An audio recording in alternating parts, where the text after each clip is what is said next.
Hey guys, it's Kuji. This channel has been quiet for a while now.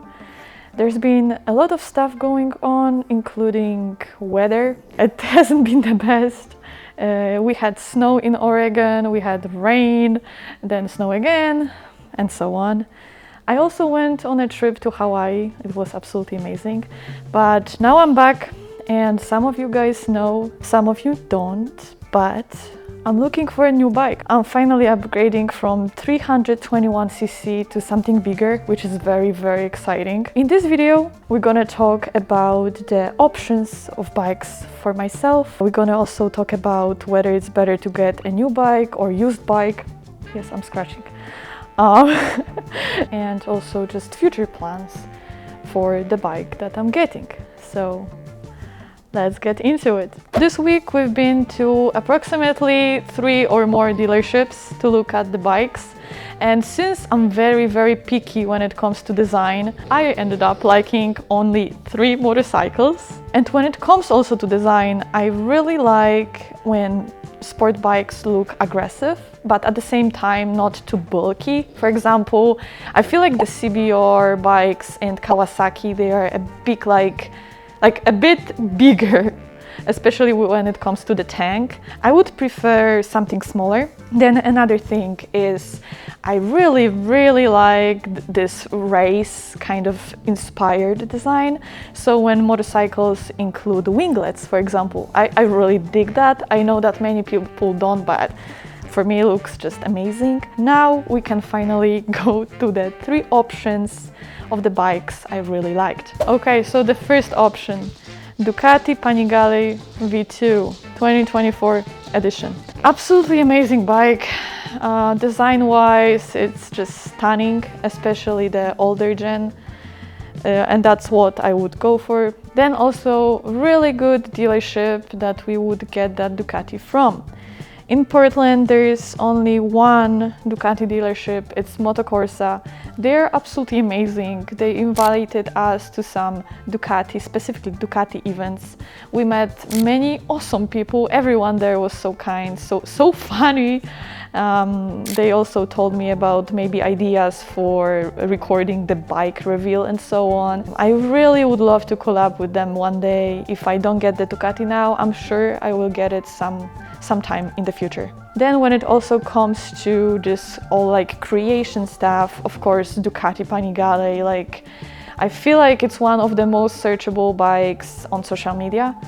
So I would feel like with that we would definitely gain a lot of people, a lot of audience who would want to just specifically see the bike, which is great, which would be awesome. And since Ducati Panigale V2 is just absolutely amazing bike, and also it's the last gen that looks, well, different than the new design. I feel like the value retention gonna be very good with this bike, meaning that it's gonna keep its value for sure. Since even when we were searching for this specific model, specific year, we could not find almost anything. It took us a while to find something, and even when we found it, it was already sold out. So yeah. And then the last thing also is the fact that the height of the seat is, for me, acceptable. It does feel comfortable. I am touching pretty okay-ish. I'm kind of tiptoeing, but at somehow like comfortably, I would say. And then let's move on maybe to some things that are not quite the best about this bike. First of all, it would be of course, the price. Ducatis are very expensive, we all know that. Here in Oregon, it seems like Ducati Panigale V2 costs even more than BMW S1000 RR, which is crazy math when you think about it. We actually saw this BMW at the BMW dealership, and it was just basic model, no upgrades at all, of course. It was approximately 18,000, and it was just basic price without taxes and all those other things that you need to add on top of it. So here it's about 21,000 and up. Same with any accessories for the bike. For example, exhaust. it's around 7,000, which is, for me, it is crazy money at this moment. Maybe sometime in the future I would be able to afford this bike with like feeling that I can actually spend that money on it, but we are still considering it. And then when it comes also to money, we need to talk about the maintenance, especially the Desmo service. But overall, the maintenance at the Ducati and premium bike brands, it's gonna be just more expensive, which is, yeah, understandable. But at Ducati specifically, I would say it's like 50% more than at any other brand. Then also the MPG, meaning how much bike consumes. Ducatis tend to consume a lot of fuel, so you're gonna pay more also for fuel. Then also body position. As I mentioned, the height is very like, it felt comfortable to me, but body position, it's very like aggressive, it's very race-like, very sport bike-like, since it's a sport bike designed for a racetrack. So for street use, it might be not very comfortable for longer rides. Lastly, overheating problems during summer.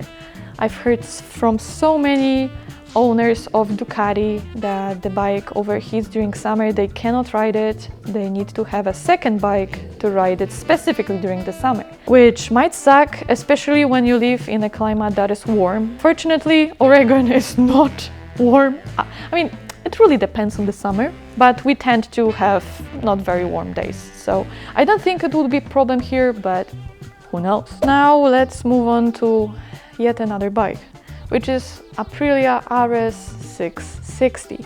It's a bike I tried this summer and I loved it. The design of this bike, all the Italian bikes are just gorgeous.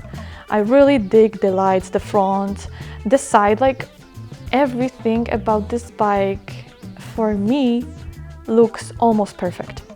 Which also brings us to another point, which is the possibilities for so many great upgrades you can do on this bike that is crazy. I feel like RS660 is one of the bikes that you can build and modify a lot to make it look just absolutely stunning. Anytime I see an account with Aprilia bike, they just make it look pristine. So if I got this bike, I would definitely put some money into it to just make it look unique, to make it look totally like it's mine in my own style, which is super exciting. And then when it comes to the price, for me it's very acceptable. After all the fees, taxes and everything that you need to add on the top of the basic price, it came out to be around 13,000–14,000. Which is definitely better than Ducati. So in this case, I feel like I won't have the need to sell my kidney or something for the bike. Would be nice. Lastly, I feel like it would be a very nice upgrade bike when it comes to the power. It wouldn't be too much, it wouldn't be too little at the same time. Of course, you can go crazy with any bike, but I feel like Aprilia is that perfect middle ground between any other upgrades that I could do. When it comes to things that might not be so great about this bike, personally for me at least, is the height of the seat. When I was riding this bike during summer in Italy, it did not feel as comfortable. I could not touch properly. I'm scared, I'm gonna drop it. I was very much on my tippy toes, especially when I was wearing my full leathers. During slow maneuvers, it felt very like risky and like I'm gonna just drop the bike anytime. I know that it requires skill to learn to just do everything on one foot. That's something that I could definitely learn over time, but I'm just a person that gets stressed out very easily. Fortunately, we found a solution to this situation, and it's a shop that does custom seats, and it's located like hour and 30 minutes drive from me, so I would just need to bring my bike there. They would shave the seat a bit, therefore make it a little bit less tall, so it would be actually more comfortable for me to touch, and I would be able to touch more properly. So we got that. Lastly, because Aprilia is an Italian brand, there are not many services or Aprilia dealerships around, especially in Oregon. I've heard about only one, which means that there are not many places to get your maintenance or service done.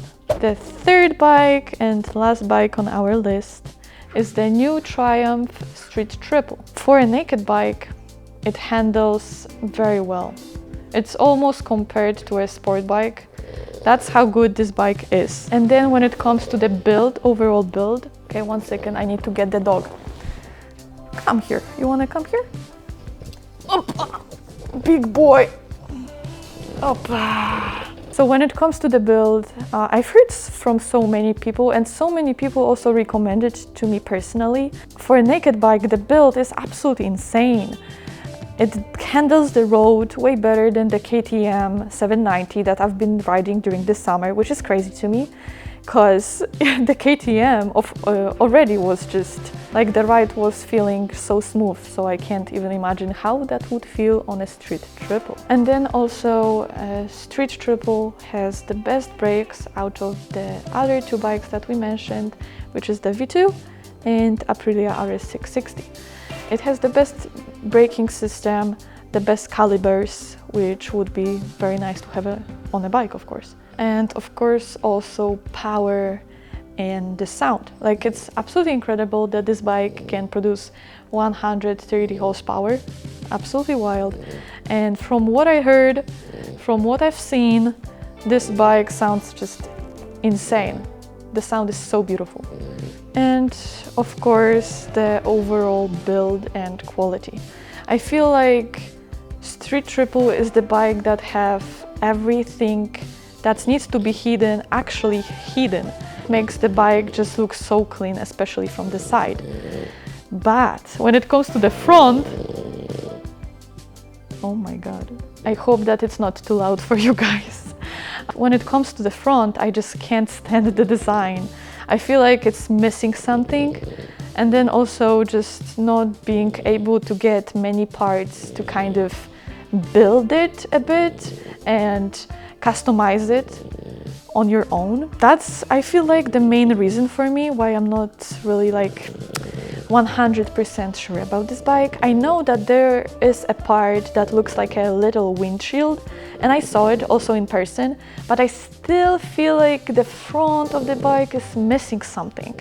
So maybe if you have or heard about any custom parts or any parts at all that can go on the front and make the bike look different, just share them in the comments below. Lastly, when it comes to things that I do not quite like about this bike is the fact that I initially wanted a sport bike, and Street Triple, it does handle like a sport bike. It's just the look. Like, if there was a Daytona based on the systems and engine and just the quality of the Street Triple, I feel like I would definitely want to go for it. And there's also fourth option that I did not mention. It's a KTM 990 RCR. Absolutely insane bike. Came out last year at EICMA. We saw it. I got to sit on it. I got to see it in person, and I fell in love with this bike. I absolutely fell in love with this bike. I definitely want to own it someday. Unfortunately, in the United States, it's not available. They do not know when it's gonna be available. And since it's gonna be transported from Europe, the cost of it might be way more than in Europe. Therefore, if I ever get it, it would be in Italy. So yeah, those were the 4 options that I have at the moment. Let me know down in the comments which one would you pick and why. Which one do you think I will pick and why? I'm very curious to hear that one. Now it's time for another debate. New or used bike? When it comes to new bike, you kind of buy a bike with a peace of mind. Since even if it's gonna have any issues, it's still new, it hasn't been used, and it comes with warranty. However, it's gonna probably cost you a bit more money. While with the used bike, if you're buying it from a person specifically, you do not know how this person treated this bike, if they crashed it or not, so there might be some issues that might arise over time. But used bike might save you some money for sure. And now we can talk about new bike cons. Of course, it's gonna be more expensive, that's first. And the second thing is the depreciation, meaning that as soon as you buy your brand new bike, take it out of the shop, the value of this bike is going down. So for example, also if I buy the Ducati for that 21,000, take it out of the shop and want to resell it, I would probably be able to sell it for around 18.5, 19,000. When it comes to the used bike pros, well, of course, it's the lower cost. And then lastly, the fact that the dealer's fees were already handled by the first owner, so you won't have to pay for that as well. When it comes to cons, well, motorcycle riders, like motorcycling for us is a big hobby. Many of us tend to modify our bikes, but also crash our bikes during learning process. That means that you might find a bike that has been already crashed or modified and you might not be informed about it.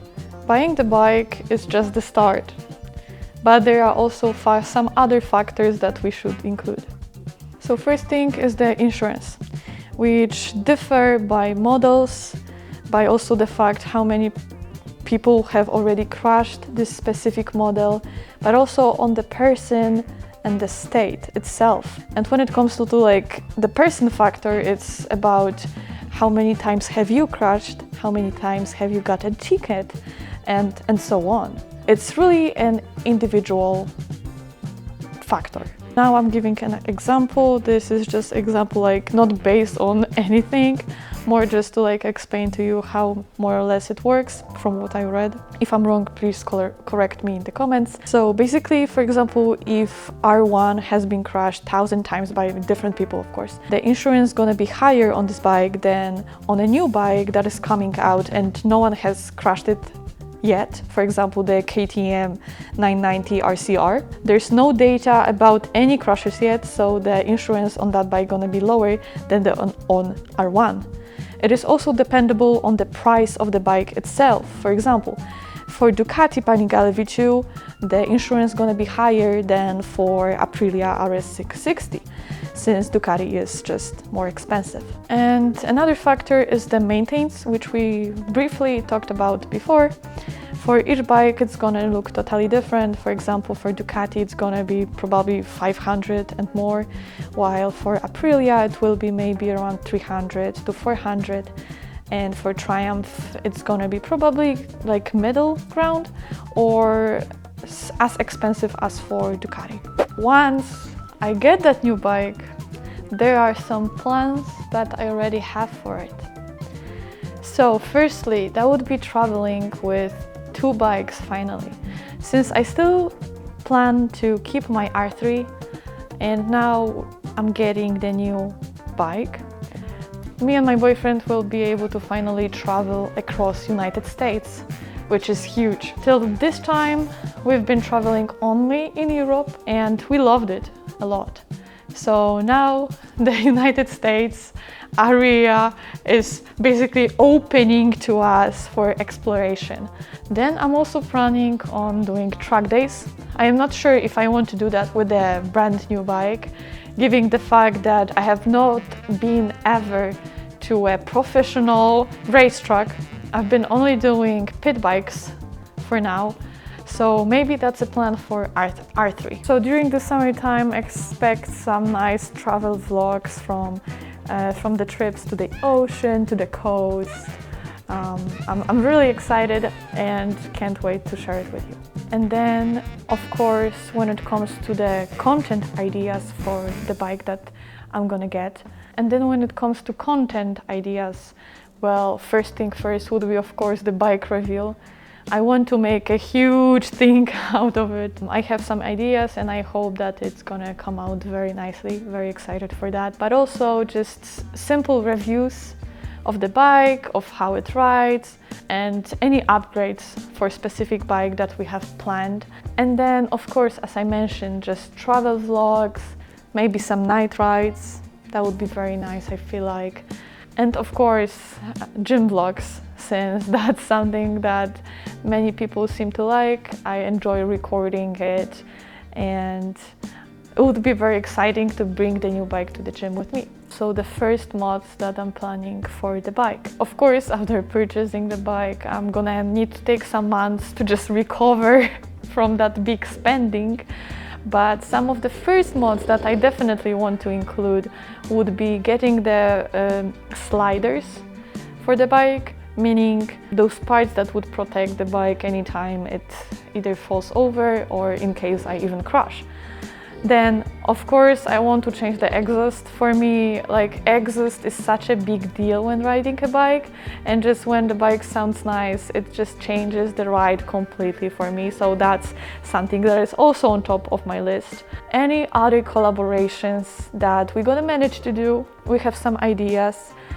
We have collaboration with Continental at the moment, and I'm gonna try to get some nice tires for the new bike, since I already have them also for the R3. And during summertime, I'm gonna just be able to try them out on different bikes, which is very exciting. And then also, this is just like a look factor and appearance, personal factor, I would say, for me. I just really like the clean look of the bike and design. So I want to get rid of the long tail with the license, which is common for many new bikes especially. I had it for the longest time ever on my R3. I hated it every time I looked at my bike, and changing it changed the whole appearance of the bike, made it look way more aggressive, way more like a race bike, even though it's a R3. So that was a big change, and I plan on doing that. Of course, I want to get a new full exhaust system. That would be amazing and would make the bike look and sound incredible. And then also personalized ECU map for this specific exhaust, so I can just get the most out of the power. And of course, since I'm a graphic designer, I want to design my own fairings for the bike. I want to make them special, and I feel like whatever bike I get, I want it somehow to relate to Yamaha. I'm really digging that blue and black combo, so I feel like that's something I'm gonna stick with, but you know, you never know with graphic designers or artists. We might change our mind like that, so we'll see. So this was my breakdown video about my new bike. So let me know that, guys, down in the comments below, what bike would you choose, why? And if you're planning or getting a new bike, tell me what bike you're planning to get. I'm very curious. And let me know also why. Thank you so much for watching. I really hope that you enjoyed this video, and subscribe to see the new bike. The video might be coming in a month or so, since the process of getting the bike, it might take time, and also recording. So I feel like a good month is a safe time frame to give you right now. Like, subscribe, this always helps the channel a lot, and I'm very excited for future videos, future vlogs. If you have also any ideas for the videos or vlogs, or even the reveal, write them down in the comments. We might add something from those ideas to our videos. So yeah, thank you so much, and see ya!